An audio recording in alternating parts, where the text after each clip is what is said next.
président na mino pour la colonne info lingala journal peu pour la peu merci na fidélité fait confiance pour continuer à causer na yango na journal na binombote na mino to la journal pour le que président de l'Assemblée nationale honorable Vital Kamerhe ya mama kitoko week-end eleki et pas président ya Uganda Yoweri Museveni président de l'Assemblée nationale professeur Vital Kamerhe ayaki na message ya chef de l'État Félix Antoine Tshisekedi Tshilombo tobeta bongo masolo mususu etali kaka Assemblée nationale Bruxelles pour la que na troisième conférence interparlementaire africaine pour na o etali ba défis mondiaux émergents président de l'Assemblée nationale Vital Kamerhe asengi na ba pays africains ya ko durer tope ya ko œuvrer pour na kimia pe unité stabilité politique pe économique ya continent africain rythme opinion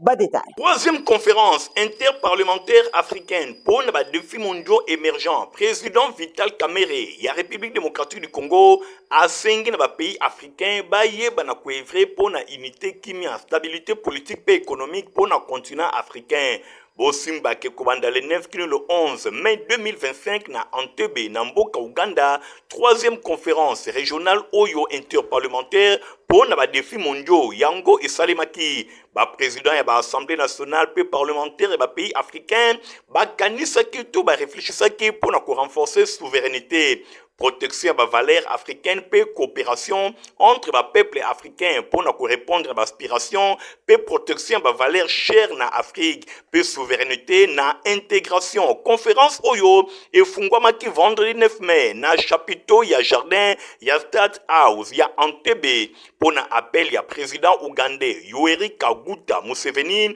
alobi ba valeur panafricanisme et Zalibongo il y a Malonga pays à promotion d'échanges commerciaux entre les pays africains, Yango et Zaline Zela pour atteindre souveraineté sur le plan politique, économique, social, pays Yambo Kanyon sur le continent. Pour la troisième conférence Oyo, ESA pour objectif, il y a élaborer une nouvelle charte africaine pour la famille, souveraineté et valeurs africaines. Yango et Zali document moko propre pour les africains, ba yeba na ko mobiliser, ba gouvernement, ba chef d'état, ba législateur et organisation nyonso, ya société civile, ya peuple africain pour na kozwa unité de mesure ndenge ezali kotalisa ba principe oyo ezali énoncé na charte ya vie ya ko promouvoir pe ya ko protéger famille et longona ba valeur africaine pe souveraineté ya Afrique yango ezali alimentation ya santé éducation ba ressources économiques pe naturelles. L'intervention na ye na deuxième journée samedi 2 mai président de l'Assemblée nationale professeur Vital Kamerhe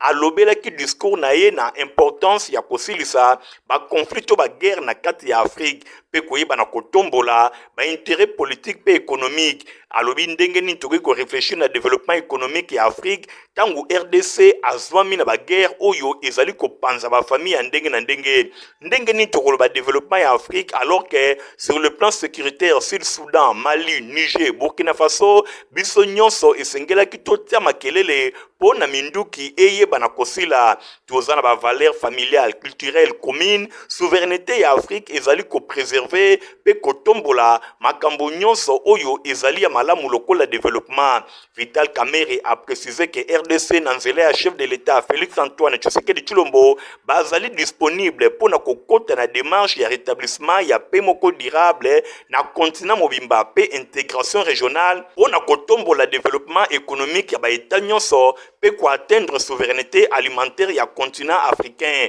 Pour réaliser souveraineté alimentaire et sengeli toye banakosali la marché commun africain lokola zelekaf biso nyonso et sengeli to tonga banzela intérêt général pour na continent na biso bosimba kemisala oyo ya troisième conférence interparlementaire pour na défis mondiaux émergents yango et se clôturera qui dimanche 11 mai na déclaration ya Entebbe oyo et doté Afrique na nouvelle charte pour na famille souveraineté pe ba valeur africaine. Le professeur Jacques Njoli, rapporteur à l'Assemblée nationale, à celui-là qui, week-end, qui na coordination à la société civile composante de la jeune la République démocratique du Congo, Boyeba, qui est délégation, Koumama qui est pas coordonnateur Nango, Justin Bayati, une fois de plus, héritier Mapinemi. Porte-parole ya Assemblée nationale, professeur Jacques Njoli et Sengekeli ayambaki week-end eleki na cabinet ya Mosala coordination ya société civile composante ya jeune RDC Sokoj na Mokuse.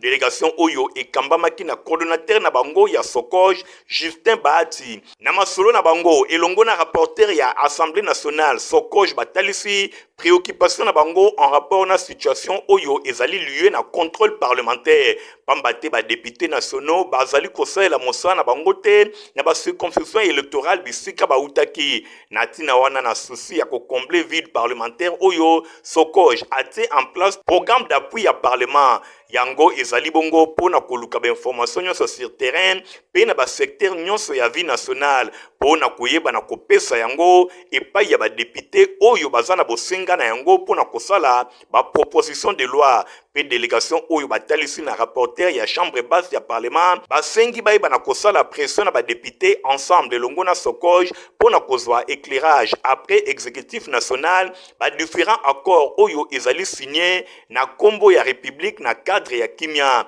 Interlocuteur ya Jacques Njoli et Sengekeli bazongaki na ndenge ya malamu pambate bazwaki ba réponse pe orientation epai ya Eli ya Chwapa oyo andimaki kozala pont entre jeunesse et société civile et longona Assemblée nationale. Bosimbake partenariat entre Sokoj et longona Parlement ya République démocratique du Congo ezali envisagé mikolo ezali koya ndenge coordonnateur ya structure ou ya société civile Justin Bahati asokesaki koloba.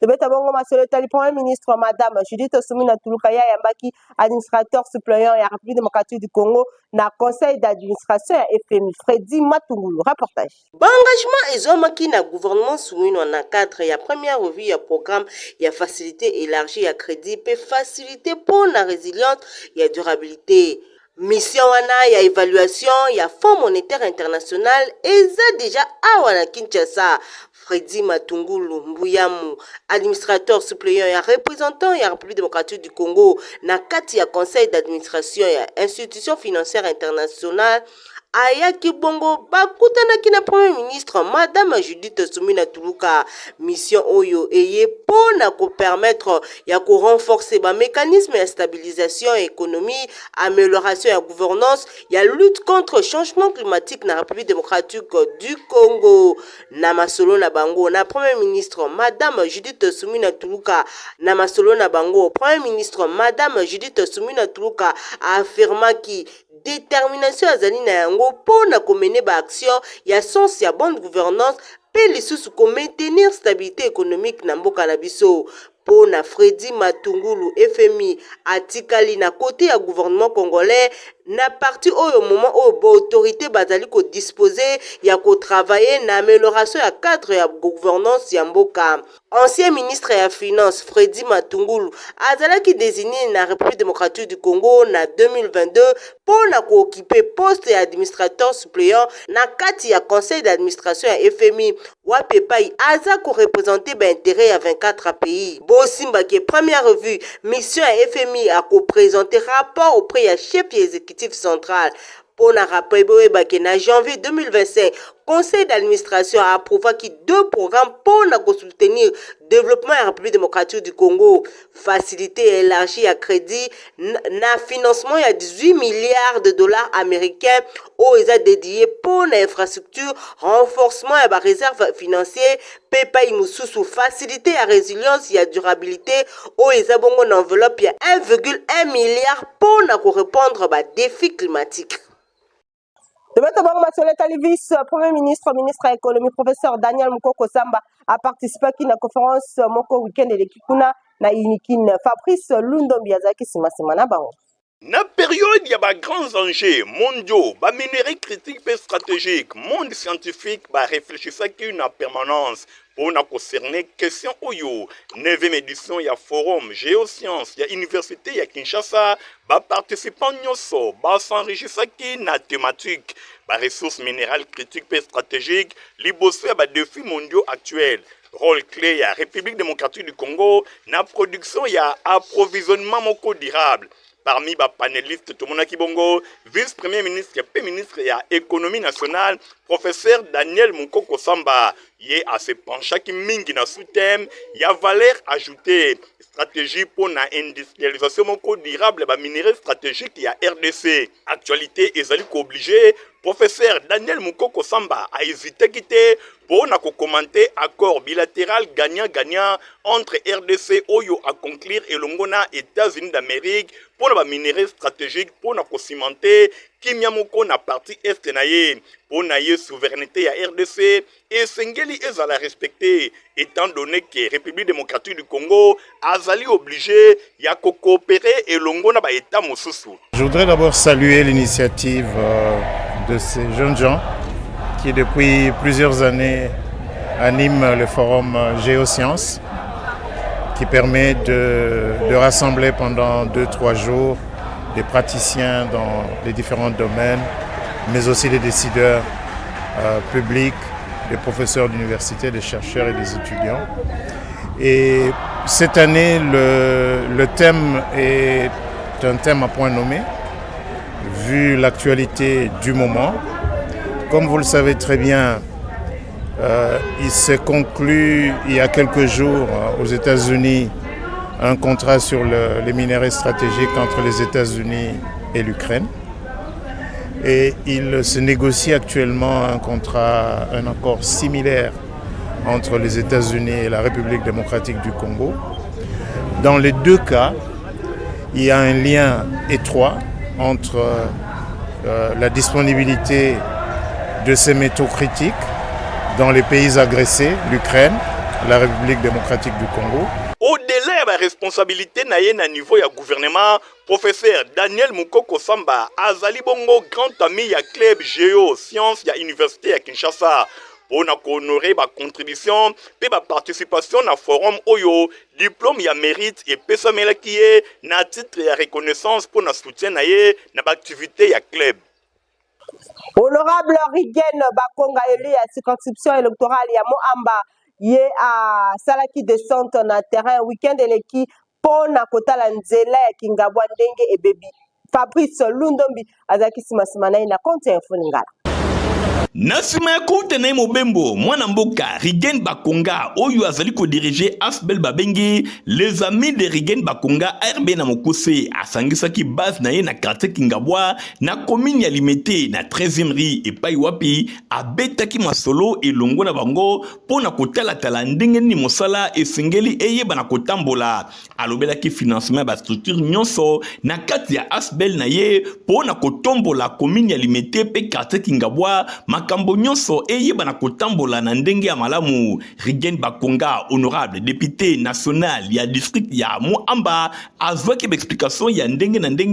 na niveau ya Asbel na ye pe na mbala moko na sima ya kosolola akitaki na terrain pambate Rigen Bakonga azalaka tango nyonso na souci ya quartier Kingabwa pe commune ya Limete komona makambo eyeba na kotambola na ndenge elongo bani pasi na epe mawa ezalike banzela na commune ya Limete mingi penza na quartier Kingabwa ezali ya kobeba na ndenge ya kosakana te. Rigen Bakonga numéro 1 ya Asbel les amis de Rigen Bakonga RB akitaki na avenue Lumumba Mino Congo Kulumba pe Koweït asali constat ezali ya pasi pe mawa komona ke nzela ezali ya kobeba na ndenge ya kosakana te. Population avandi na Kingabwa na commune ya Limete esika ya kokota pe ya kobima ezali te soko uti mosala mvula inoki esengeli olongola sapatu nzokande ezali eloko moko ya pasi pe mawa ezali base naturelle na yango moninga na tongo lelo na yene sengote naza na kanda papa Fachi o azali tata mokonzi ya mboka apesaki ba instruction et pas ministre ya ITP à l'époque lelo aza ITP et pas ministre ya finance que bana Kingabwa bazwa banzela lokola Gombe, lokola Bandal, lokola Kasavu. Misale bandaki. Lelo yo tozali bloqué. Kingabwa eza isusu na accès mokote. Même biso bato ya makolo. Même bato basomi ba mituka. Moye ya kotambola na Kingabwa eza te nzela nyonso mai na mai. Yango nga na koko vandaka jamais na bureau na ngai climatisé. Peuple na nga bazalaka na passe. Yango moni na lamuki lelo na tongo na lobi il faut na tambola. Na rappelé ministre ya finance que na mesa na ye ministre ya ITPR a déposé déjà un état de somme mongo pour ebima et silisa et achever misala oyo ya banzela ya Kingabwa. Tilelo ministre ya finance azota la document na pourquoi et pourtant tata mokonza mboka Fachi Beto lobaki il faut beto ekota na Kingabwa.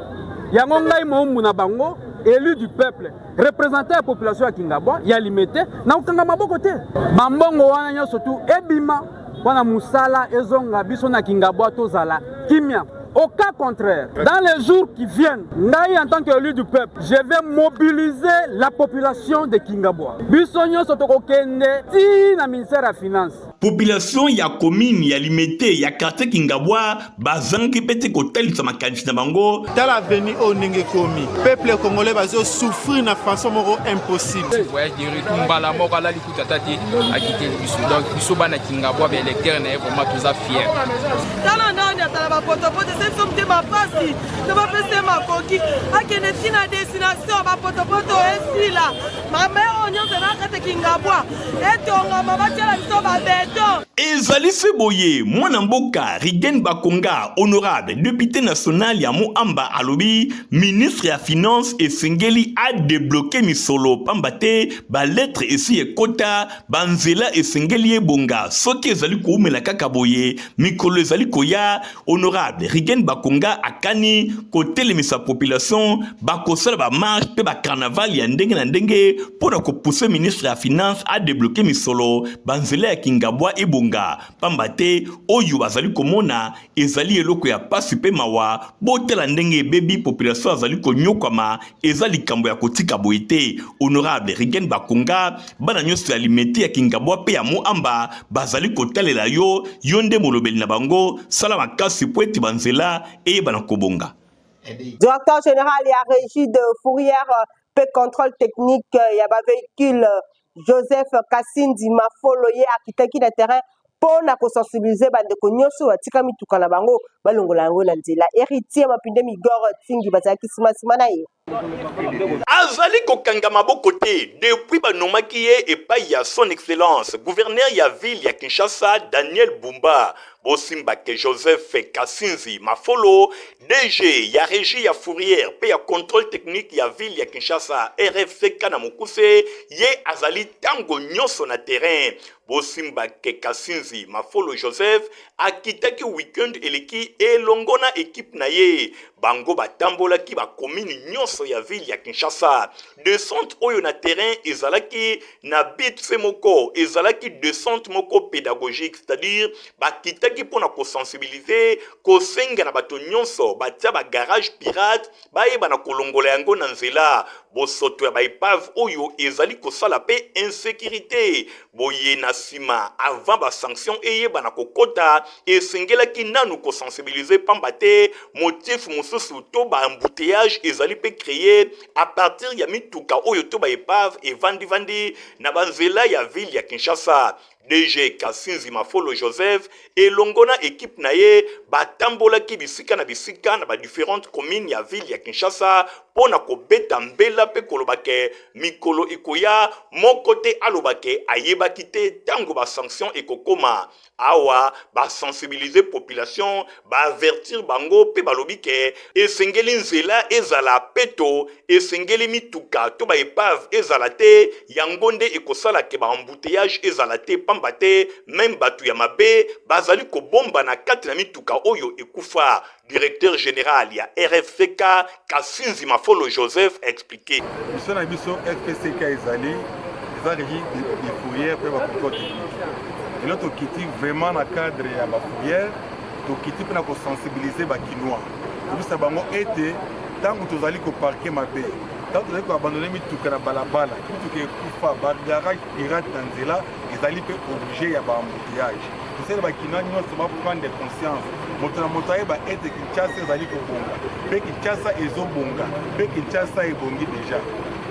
bakinois faut prendre vraiment conscience donc jusque là bazali kotika mituka na balabala ba epave na balabala ba garage pirate na balabala na sena bakinois batika bizali wana lelo toye pour la sensibilisation même balazima tozonga pour na kopinir mbala moko bato va prendre des consciences toli komona moto kofuta balabala te toli komona mauvaise sensation balabala te po yango nde ezali objet ya bambouteillage pe insécurité na kati ya ngomba Kinshasa. Merci beaucoup. En tout cas de son, il y a directeur général, il y a RFCK, Kassinzi Mafolo Joseph, et Longona équipe naye, Bisika Nyonso Batambolaki, population a sepelaki pe a betaki maboko na initiative oyo ya sensibilisation, avant ba sanction et ya pambate, mosala ya RFCK, ezali pe kwa senir bazela, kolongola ba garage pirate, pe kolongola ba epave nyonso, oyo evandi na nzela, po ete circulation na ville ya Kinshasa, ezala vraiment kitoko. Longonia pona directeur général ya RFCK Kassinzi Mafolo Joseph monsala ozali kosala bato nyonso babandi komona bayebaka mason malamu na fondation. Une semaine Yamabondeli du lundi 26 mai au dimanche 1er juin 2025 na bokambemi ya pasteur Kakolongo église le rocher frappé balengeli yango boyeba ke église wana ezomi bongo mingi na avenue Mombo numéro 41 na commune ya Kasavubu référence accroissement à Sosape force Nadine na son apesi binoba détail événement eye na kati ya Kasavubu bana na nzambe boyo kilanga eloko oyo église le rocher frappé na bokambemi ya apôtre Médard Kolongo Kalala babengisi bino na mobange na séminaire epai wapi ekobanda di lundi 26 mai au dimanche 1er juin kuna na siège ya église na bango ezwami na avenue Momboyo numéro 41 kuna na commune ya Kasavubu bana ya Angola bana Brazzaville bana ya bakomina nzinga tomoni bongo ngiri lingwala selembau kalamu bobenga bibino nyonso pourquoi pas ya Congo mobimba na mobange na séminaire oyo epai wapi mama na likambo lango ezali la délivrance sur les odeurs de réclamation boya yo moto tambolaka obetaka ba porte par-ci par-là banzela ekomela yo molili mabulu na mabulu solo ya kimpuka balatisa na nzoto boya à travers mobange na séminaire oyo kolo akomi monisama bana na nzambe bobenga mibino nyonso tu na avenue Momboyo numéro 41 kuna na commune ya Kasavubu boza mobimba boya na séminaire oyo epai wapi ekobanda lundi 26 mai kino dimanche 1er juin oyo na semaine ekobanda kosalema de 16h à 20h e bongo mokolo ya dimanche kozala somo kitu moko ya kafu ekobanda de 7h30 à 10h30 boya ebele kolo akosokola bino akolongola bino basolo ya mabe ya mvindu oyo moyini satana alatisa bino nde tolobi ete mwana nsambe osala na Brazzaville osala wapi toutes les communes ya Kinshasa tosokutana biso basolo Kasavubu cette fois-ci basolo ya molili oyo totambolaka nango partout makambo ezosimba te mbaloyo makambo kosimba advienne que pourra oya lokayo fatuna mama na ye okotanga kindoki pona nini kuna à travers ba prière ya makasi boko za la parfumé à travers makila na Yesu boko koma na solo ya kitoko na nzela ya mabondeli oyo ba miracle ya kafu ekosalema ebongo botuna ngai orateur ekozala kaka ye moko apôtre Médard Kolongo Kalala boya ba prière ya kafu ekomi monisama botuni ngai date boyo kamalamu na beti sete yangwe kobanda du lundi 26 mai au dimanche 1er juin na ngonga ya 16h kino 20h pe dimanche na ngonga ya 7h30 kino 10h30 boya ebele na avenue Momboyo numéro 41 boza mobimba okotaki kao okobima na solo ya malasi ya lola assemblée na biso nyonso ya commune biso baso tokozala centrale pona kokata basolo ya molili kokotisa bana nzambe na saison ya gloire nzambe oyo tosalelaka aparfume yo. De poursuivre, rejoindre notre numéro 1, la police et la circulation routière Kin Centre, colonel Odom Makuto à Salaki Parade Moko la samedi 9 mai, na état-major na Ekuna na Konlufungula, Nadine Nasona, Azaki sur place na Konte Infolingala. Na nsima ya 4 jours ya atelier oyo ekambamaki na ministère ya intérieur pe na inspection générale ya la police kuna na hôtel Sultani nde résolution oyo ezwamaki esengelaki ezala vulgarisé na tina wana nde commandant supérieur ya police ya circulation routière Kin Centre colonel Odon Makuto asangisaki baye nyonso ye azali kokamba, c'est-à-dire ba détachement nyonso ya Kin Centre tomoni bongo ya Zigida ya Kitambo pe ya Gombe pona causerie morale enfin que bayeba ba directive nyonso epesamaki epa ya bakondi. Colonel Odon Makuto abetaki sete na likambo etali metendi kosenga pona bapeseur esengeli esila pamba te ezali kolongola honneur na bango. Alobelaki pe tracasserie likambo etali kowelela volant na ba chauffeur ekoki ko perturber ordre public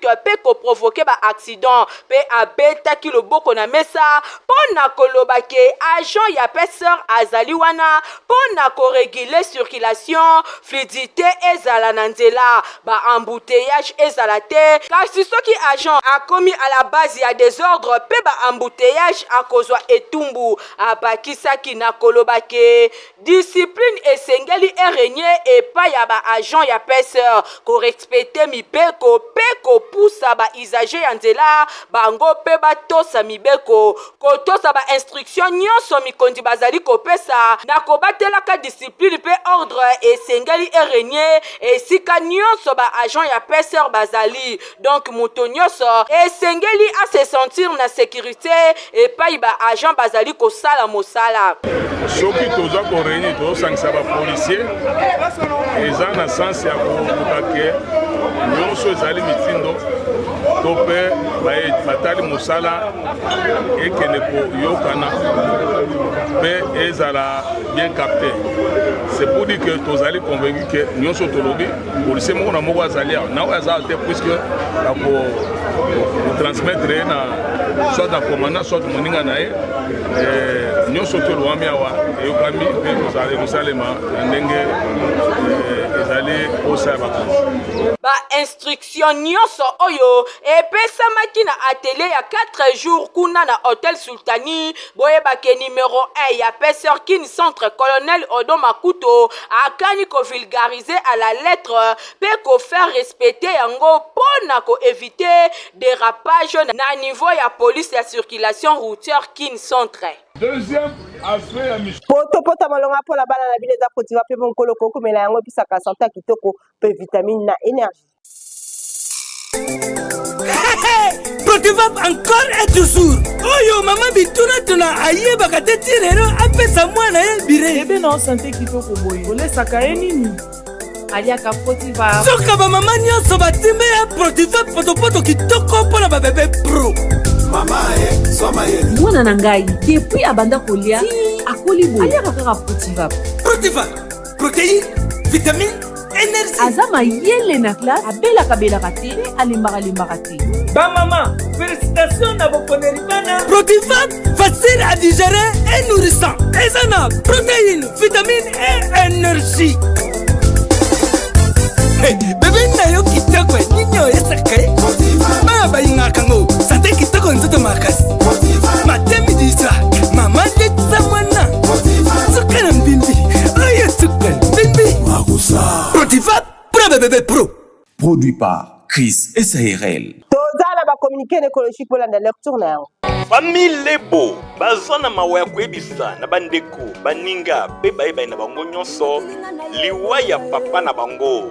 Lebo Ngandimi Rombo oyo akufaki depuis lundi 5 mai 2025. Oye programme ya matanga ezali boye mokolo ya jeudi 15 mai 2025 veillée mortuaire ekosalema na avenue Jamena numéro 9 na commune ya Ngalima référence Gramalik Arrêt Kitomesa. Oye mokolo ya vendredi 16 mai 2025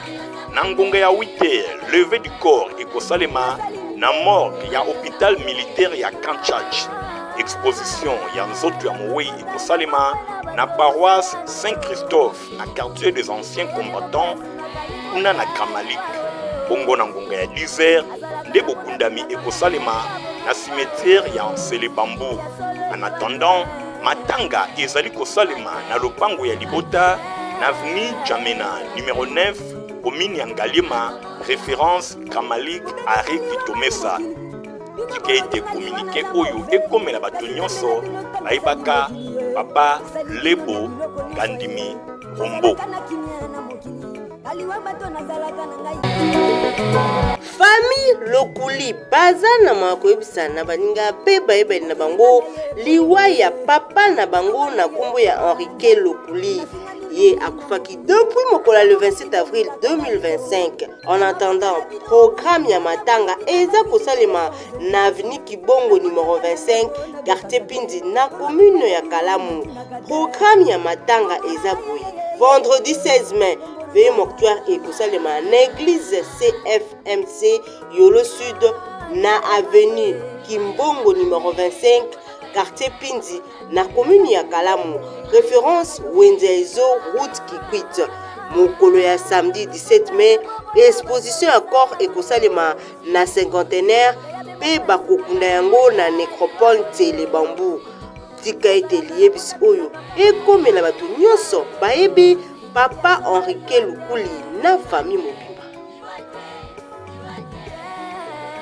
Bozalaki ebele mpona kolanda info lingala journal pe mpona biso ki bosepelaki na kosa merci na Igor Ntingi Matomi nazalaki na nsima ya caméra concours rédactionnel ya Grâce Poba Luzolo héritier mapinemi ya superviseur ki journal montage esimaki epai ya Fabrice Ndombi pe Christian Kangebeni ngai noto pisani rendez-vous mikolo ezali koya au revoir.